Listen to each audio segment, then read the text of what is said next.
Come on, stop! Stop! Thor wouldn't want you to do this!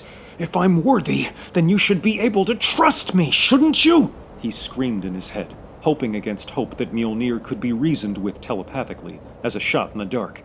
It wasn't working, which only frustrated him even more. Damn it, I am not going back to a world where we lost to Thanos because a hammer wouldn't listen to me! Stop moving now! Just then, the Mjolnir of the past shot through the window and into Thor's hand. At that exact moment, Steve's Mjolnir immediately gave in to his aggressive pull, knocking him flat on his back. He allowed himself only the smallest of groans of pain, so as not to call attention to himself.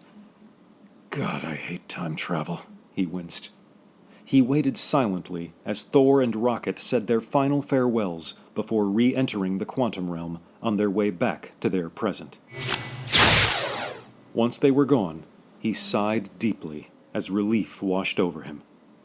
It proved to be short-lived, as he almost immediately heard the footsteps of many heavily armed Asgardian soldiers in hot pursuit. He looked around frantically for a place to hide. Unfortunately, the hall he occupied was far too tall, too wide, and too empty to allow for such a thing. He looked at Mjolnir in frustration. I don't suppose you have any ideas? It didn't, but one suddenly occurred to Steve.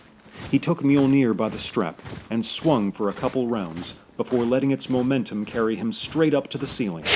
He grabbed a hold of one of the decorative rafters and waited.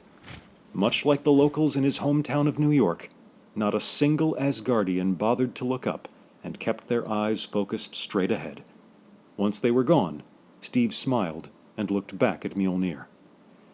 You're hired again.